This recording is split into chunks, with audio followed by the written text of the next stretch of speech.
sana ikaw ay di nag-iisa't karamay siya.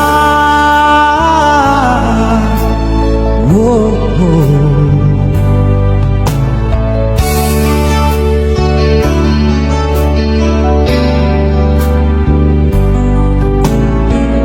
Ang ibon sa kaparangan